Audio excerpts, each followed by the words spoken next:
बिस्मिल्लाहिर्रहमानिर्रहीम। अस्सलाम वालेकुम। बलूचिस्तान में आने वाले नए चीफ मिनिस्टर सरफराज बुगटी साहब कौन हैं? इन्होंने अपने पॉलिटिकल कैरियर का आगाज़ 2013 में किया था और आज़ाद हैसियत में डेरा बुगटी से ये इलेक्शंस जीते थे।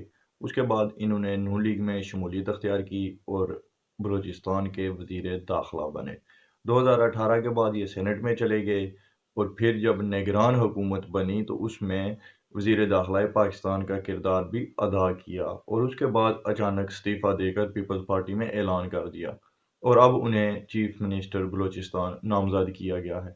इनके कैरियर को जो मुख्तसर मैंने आपके सामने बयान किया, उससे आपको इस बात का अंदाज़ा हो जाता है कि ये किसी सियासी जमात के आदमी नहीं हैं, ये एस्टेब्लिशमेंट के आदमी हैं और एस्टेब्लिशमेंट ही इनको बनवा रही है।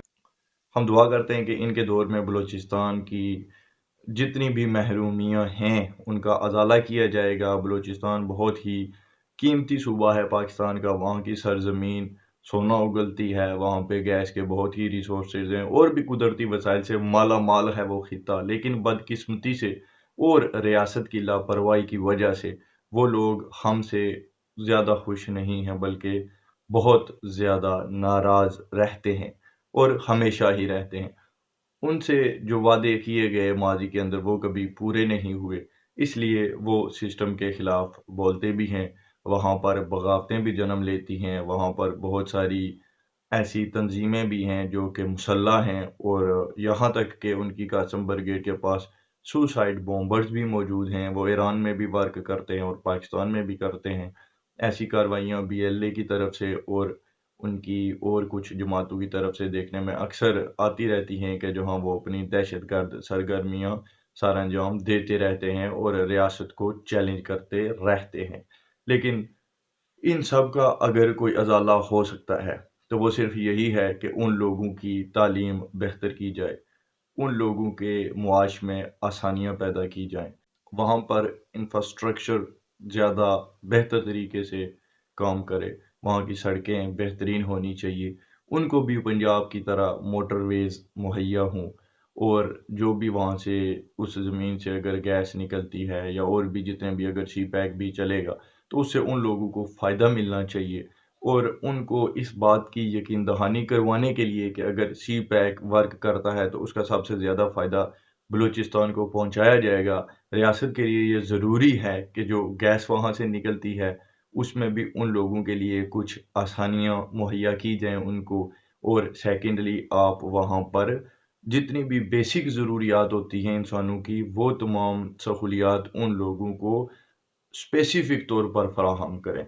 उनके इलाज मुफ्त होने चाहिए, उनके पास सरकारी अस्पताल जो वहाँ पर बने तो उनका जितना भी निज़ाम है वो पंजाब से भी ज़्यादा बेहतर होना चाहिए, ताकि वो लोग रियासत से प्यार करें। उनको ये एहसास हो कि रियासत उन्हें अपना समझती है, उनके साथ सौतेली माँ जैसा सलूक रियासत नहीं कर रही। क्योंकि जब तक उनकी महरूमियों का अज़ाला नहीं किया जाएगा, मुत्तहिद तो उन्हें रखा जा सकता है, लेकिन वो अपनी मर्ज़ी से जब तक रियासत के साथ मुत्तहिद न हों, आप वहाँ से कोई भी ऐसा प्रोजेक्ट शुरू नहीं करवा सकते कि जिससे पूरी रियासत को फ़ायदा पहुँचाया जा सके। क्योंकि जब तक अमन नहीं होगा, कारोबार नहीं हो सकता। कारोबार के लिए सबसे पहली शर्त अमन होता है और लोगों की हिफाजत होती है। जब तक लोग खुद को महफूज नहीं समझेंगे, वो उन गुज़रगाहों का कभी भी इस्तेमाल नहीं करेंगे। तो अब ये रियासत के लिए सुनहरी मौका है कि जो सीएम पंजाब हैं, उनका एक्सपीरियंस भी काफ़ी है। उन्होंने वफाक में भी सर्व किया है, वो इंटीरियर मिनिस्टर रहे हैं, तो उनको बहुत सारी चीज़ों में आसानी होगी। उन्हें पता है कि रियासती मामलात किस तरह से चलते हैं। तो जब वो नीचे की सतह पर, सूबे की सतह पर उन्हीं मामलात को चलाना पड़ेगा, तो वो उनके लिए ज़्यादा मुश्किल टास्क नहीं होना चाहिए।